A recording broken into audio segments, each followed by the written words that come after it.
Hello my dear students. In last video, we have learned about adjective and its kinds. Today, we will learn about verb and its kinds. A verb is a word which denotes an action, state or possession. Verb एक ऐसा word है जिससे किसी कार्य के होने, अधिकार या अवस्था का बोध होता है. A verb is a word which says something about a subject. Verb ऐसा वर्ड होता है जो कि सब्जेक्ट के बारे में कुछ विशेष जानकारी देता है, उसके बारे में बताता है. The horse runs.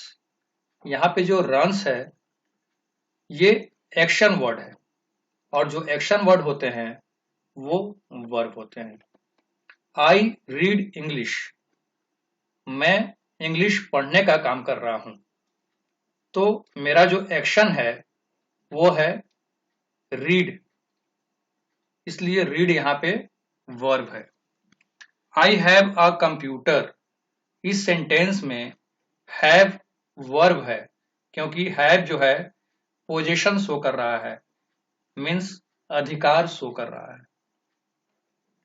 I am ready. मैं तैयार हूं. यहाँ पे जो एम वर्ड है ये स्टेट शो कर रहा है, मतलब अवस्था शो कर रहा है. तो इस प्रकार से हमने देखा कि a verb is a word which denotes an action, state or possession.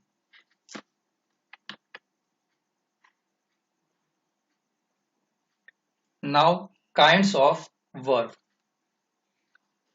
Verbs को जनरली दो भागों में बांटा गया है, एक मेन वर्ब और दूसरा ऑक्सिलरी वर्ब. ऑक्सिलरी वर्ब बहुत इंपॉर्टेंट होते हैं और इनके बारे में जानकारी होना बहुत जरूरी है. तो उसके लिए ऑक्सिलरी वर्ब का एक स्पेशल वीडियो होगा. फिलहाल देखते हैं मेन वर्ब. मेन वर्ब में दो तरह के मेन वर्ब होते हैं, एक ट्रांजिटिव वर्ब होता है, दूसरा इनट्रांजिटिव वर्ब होता है. आगे हम डिटेल में सारा कुछ पढ़ेंगे. Now main verb. Main verb performs a very important role in the formation of a sentence. When there is only one verb in a sentence, it is called main verb. Main verb is also known as principal verb, ordinary verb or full verb. जो main verb होता है वो बहुत ही important role किसी भी sentence में perform करता है. अगर सेंटेंस में सिर्फ एक ही वर्ब है, इसका मतलब ये हुआ कि वो मेन वर्ब है. मेन वर्ब को हम प्रिंसिपल वर्ब, ऑर्डिनरी वर्ब या फुल वर्ब भी कहते हैं. Ram reads a book.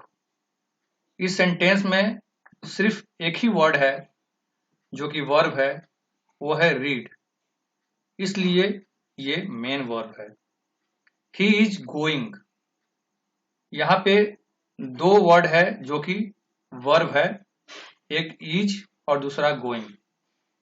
लेकिन इज जो है ये ऑक्सिलरी वर्ब है, मीन्स हेल्पिंग वर्ब है, और गोइंग जो है ये मेन वर्ब है. She can do this work. यहाँ पे जो वर्ड डू है ये मेन वर्ब है.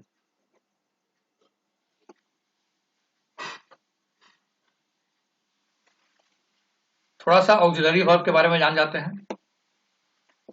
The verbs which are used together with main verbs to help them in the formation of a sentence, voice, mood, etc. are called auxiliary verb. वह verb जो main verb को tense, voice, mood इत्यादि बनाने में सहायता करे auxiliary verb कहलाता है। इसे हेल्पिंग वर्ब भी कहते हैं। Auxiliary verb is also known as helping verb. There are 24 auxiliary verbs. 24 auxiliary verbs होते हैं, उनका चार्ट दिया हुआ है। am, is, are, was, were, do, does, did, have, has, had, out, should, must, can, could, may, might, shall, will, would, need, dare, used to। Auxiliary verb के बारे में detail में हम पढ़ेंगे, उसके लिए एक स्पेशल वीडियो होगा। फिलहाल आगे चलते हैं। यहाँ पे नोट दिया हुआ है, there are some auxiliary verbs which can perform the function of main verb as well. कुछ ऑक्सिलरी वर्ब्स ऐसे भी होते हैं जो कि मेन वर्ब की तरह फंक्शन परफॉर्म करते हैं। जैसे कि ही इज अ टीचर, इस सेंटेंस में सिर्फ इज ही एक ऐसा वर्ड है जो कि वर्ब है, और मैंने पहले ही बताया है कि जब सेंटेंस में सिर्फ एक ही वर्ब होगा तो हम उसे मेन वर्ब समझेंगे।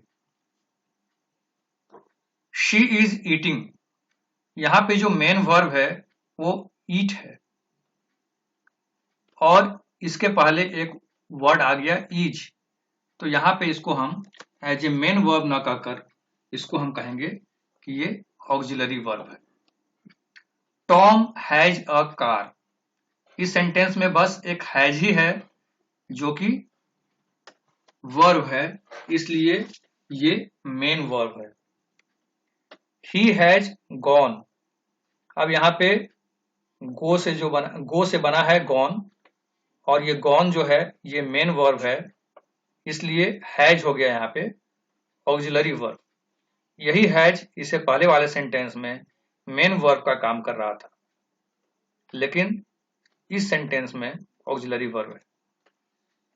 आई डिड ईट, बस एक ही वर्ब है, डिड ये हो गया main verb. I did not swim, अब यहाँ पे मेन वर्ब हो गया स्विम, इसलिए डिड हो गया auxiliary verb. Now let us learn something about subject and object. Look at this sentence. Children like sweets. इस सेंटेंस में जो चिल्ड्रन है ये सब्जेक्ट है और स्वीट्स जो है ये ऑब्जेक्ट है।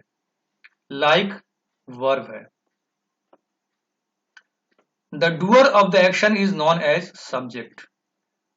तो यहाँ पे चिल्ड्रन लाइक स्वीट, तो स्वीट्स किसके द्वारा लाइक किया जा रहा है?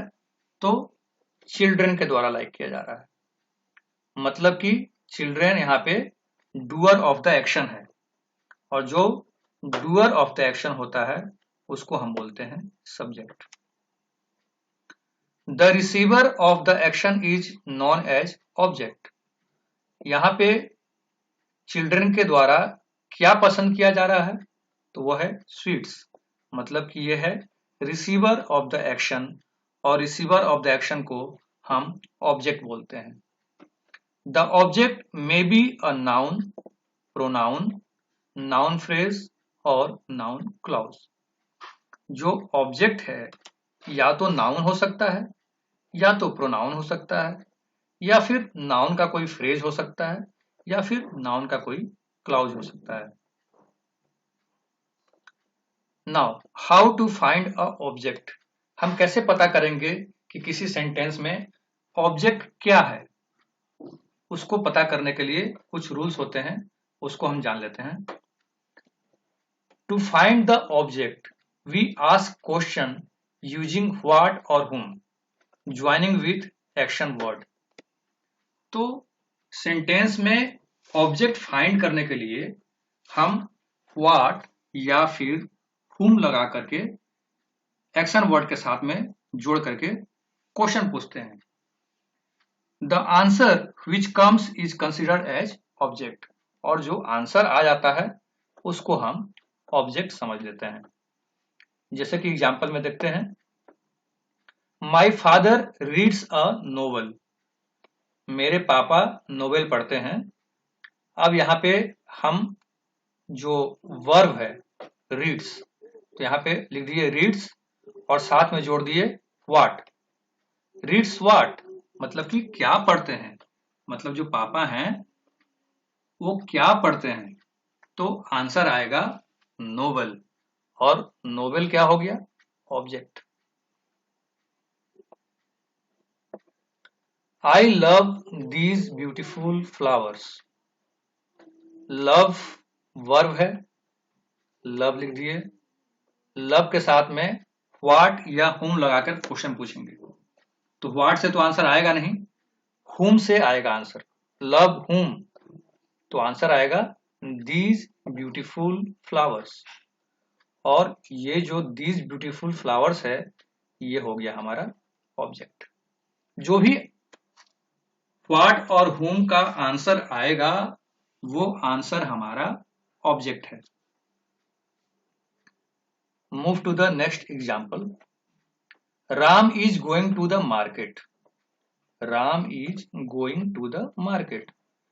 गोइंग वर्ब है हमारा, गोइंग व्हाट, गोइंग हुम, दोनों ही क्वेश्चन का आंसर आप पूछेंगे तो आपको आंसर नहीं मिलेगा, यहाँ पे रिप्लाई नहीं आएगा। Ram is going to the market, Ram क्या जाता है, कोई सवाल नहीं हुआ, इसका आंसर नहीं है, तो यहाँ पे कोई रिप्लाई नहीं आया। डेट मीन्स इस सेंटेंस में कुछ भी हमारा ऑब्जेक्ट नहीं है। मोहन लाफ्स, लाफ्स, लाफ्स यहाँ पे वर्ब है, लाफ्स व्हाट, क्या हंसता है, नो रिप्लाई, कोई रिप्लाई नहीं आया। Her mother loves her very much, her mother उसकी माँ, लव्स हर वेरी मच, उसे काफी प्यार करती है। तो लव्स हुम, किसको प्यार करती है, आंसर आ गया हर, तो हर जो है यहाँ पे ऑब्जेक्ट हो गया। Now come to the transitive verbs. A transitive verb is that which requires an object. Transitive verb वैसे वर्ब होते हैं जिन्हें एक ऑब्जेक्ट की जरूरत पड़ती है। अगर ऑब्जेक्ट ना रहे तो सेंटेंस मीनिंगफुल नहीं बन पाएगा। जैसे कि एग्जाम्पल देखते हैं, मोहन प्लेज, मोहन खेलता है क्रिकेट, मोहन प्लेज क्रिकेट। अब यहाँ पे अगर हम क्वेश्चन पूछेंगे प्लेज व्हाट, तो आंसर आ जाएगा क्रिकेट। डेट मीन्स क्रिकेट हमारा क्या है, ऑब्जेक्ट। तो जब किसी वर्ब के बाद ऑब्जेक्ट आ जाए तो उस वर्ब को हम बोलते हैं ट्रांजिटिव वर्ब। मतलब यहाँ जो वर्ड है प्ले, ये as a transitive verb work कर रहा है। He eats bread, he eats, अब हम क्वेश्चन पूछेंगे ईट्स व्हाट, क्या खाता है, तो आंसर आएगा ब्रेड। तो ब्रेड हो गया हमारा ऑब्जेक्ट, मतलब कि ईट का यहाँ पे ऑब्जेक्ट है ब्रेड, इसलिए ये ईट क्या है, ट्रांजिटिव वर्ब है। ही नोज मी, वह जानता है, नोज हुम, किसको जानता है, आंसर आएगा मी, मतलब कि मी हो गया ऑब्जेक्ट। तो नो यहाँ पे as a transitive verb use हुआ है। She helped my family. उसने हेल्प किया, किसको किया? My family. तो यहाँ पे माई फैमिली ऑब्जेक्ट है और हेल्प ट्रांजिटिव वर्ब है। दे सिंग सॉन्ग्स, वो गाते हैं। क्या गाते हैं? तो आंसर आया सॉन्ग्स। तो यहाँ पे सॉन्ग्स हो गया ऑब्जेक्ट, और जहां पे ऑब्जेक्ट आ गया तो वो हो गया ट्रांजिटिव वर्ब। आई थिंक इतने सारे एग्जाम्पल जो हैं काफी हैं ट्रांजिटिव वर्ब समझाने के लिए। तो ट्रांजिटिव वर्ब ऐसे वर्ब होते हैं जो कि ऑब्जेक्ट के बगैर वो अपना मीनिंग क्लियर नहीं कर पाते। Next is intransitive verb. An intransitive verb is that which does not require an object. intransitive verb ऐसे वर्ब होते हैं जिनके बाद किसी ऑब्जेक्ट का जरूरत नहीं होता है। He sleeps, वह सोता है। अब यहाँ पे हम क्वेश्चन पूछेंगे sleeps what, वो क्या सोता है? तो आंसर आपको नहीं मिलेगा। तो आंसर नहीं मिला, इसका मतलब है कि यहाँ पे कोई ऑब्जेक्ट नहीं है, और जब कोई ऑब्जेक्ट नहीं है तो ये हो गया intransitive verb. Mohan rights slowly, Mohan लिखता है। अब यहाँ पे क्वेश्चन पूछेंगे राइट्स व्हाट, क्या लिखता है? तो यहाँ पे आंसर आपको नहीं मिलेगा, मतलब कि यहाँ पे ऑब्जेक्ट नहीं है। कुछ बच्चे राइट्स के बाद जो वर्ड आ रहा है स्लोली, इसको देखकर कंफ्यूज हो जाते हैं। उन्हें लगता है कि ये स्लोली जो है ऑब्जेक्ट है, और राइट को यहाँ पे वो ट्रांजिटिव वर्ब टिक कर देते हैं। लेकिन ये राइट यहाँ पे इनट्रांजिटिव वर्ब है, क्योंकि राइट के बाद अगर हम क्वेश्चन पूछते हैं राइट को लेकर के, राइट व्हाट, तो आंसर आपको नहीं मिला। इसका मतलब ये इनट्रांजिटिव वर्ब है। शी लाफ्स, लाफ्स व्हाट, वो क्या हंसती है? आंसर है आपके पास? नहीं, इसका कोई आंसर नहीं है, मतलब कि ये इनट्रांजिटिव वर्ब है। We walk on the road, हम क्या टहलते हैं? हम रोड पर टहलते हैं, पर यहाँ पे वॉक व्हाट, हम क्या टहलते हैं? तो यहाँ पे कोई आंसर नहीं है, तो ये इनट्रांजिटिव वर्ब है। उसी प्रकार से I get up early in the morning, मैं क्या उठता हूं? कोई आंसर नहीं है, मतलब ये सारे ऑब्जेक्ट नहीं है। Note, the verb used in a sentence is transitive और intransitive depends upon the object. तो हमें ये समझ में आ गया कि जो वर्ब सेंटेंस में यूज हुआ है वो ट्रांजिटिव है या इनट्रांजिटिव है, यह पूरी तरह से डिपेंड करता है ऑब्जेक्ट पर। Some verbs like go, come, sleep, walk, move, fly, die, sneeze etcetera remain always in intransitive. कुछ वर्ब जैसे कि go, come, sleep, walk, move, fly, die, sneeze इत्यादि, ये हमेशा ही इनट्रांजिटिव फॉर्म में होते हैं। इनको किसी ऑब्जेक्ट का जरूरत नहीं पड़ता है। Most of the verbs can be used as transitive as well as intransitive, और ज्यादातर वर्ब्स ऐसे होते हैं जिनको हम एज ए ट्रांजिटिव भी यूज कर सकते हैं और एज ए इनट्रांजिटिव भी यूज कर सकते हैं। नाउ इस चार्ट को देखिए। इस चार्ट से हमें समझ में आएगा कि एक ही वर्ड किस प्रकार इनट्रांजिटिव भी हो सकता है और ट्रांजिटिव भी हो सकता है। आई ड्रिंक, यहाँ पे ड्रिंक के बाद कोई ऑब्जेक्ट नहीं है, तो यहाँ पे ये हो गया intransitive verb. I drink water, यहाँ पे वाटर ऑब्जेक्ट है, तो ड्रिंक हो गया transitive verb. My brother Yeats, मेरा भाई खाता है, क्या खाता है क्लियर नहीं है, ये हो गया intransitive verb.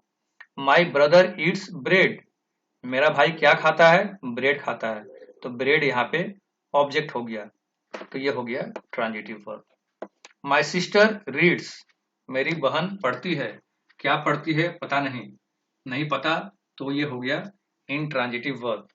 My sister reads a novel, मेरी सिस्टर नोवेल पढ़ती है, अब यहाँ पे पता है कि वो क्या पढ़ रही है, तो नोवेल यहाँ पे एज ए ऑब्जेक्ट काम कर रहा है, मतलब यहाँ पे रीड्स ट्रांजिटिव वर्ब हो गया। द चर्च बेल रैंग, अब यहाँ पे चर्च की जो बेल है वो बजा, तो अब यहाँ पे अगर हम पूछेंगे रैंग व्हाट, तो आंसर नहीं मिलेगा, मतलब कि ये इंट्रांजिटिव वर्ब है। लेकिन यही रैंग देखिए यहाँ पे, the peon rang the bell, peon ने घंटी बजाई, क्या बजाया, रैंग व्हाट, तो घंटी बजाया, तो यहाँ पे रैंग ट्रांजिटिव वर्ब हो गया।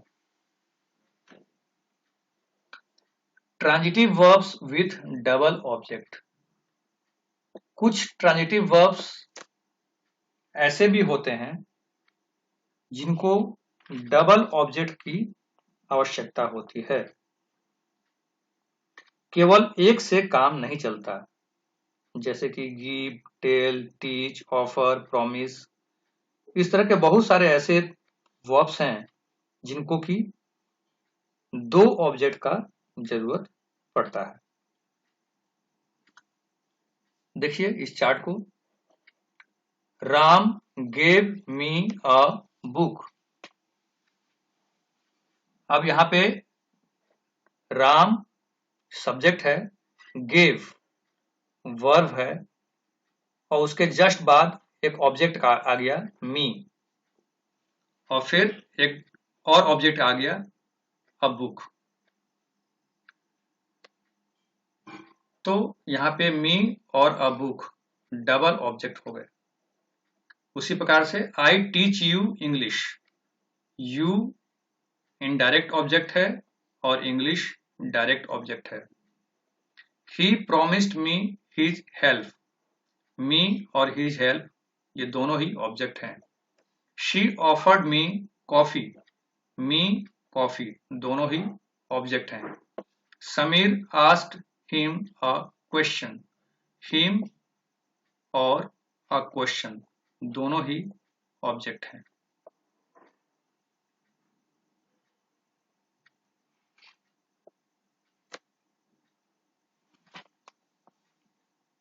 इस प्रकार हम देखते हैं कि कुछ ट्रांजिटिव वर्ब को दो ऑब्जेक्ट्स की आवश्यकता होती है, जिनमें एक कोई व्यक्ति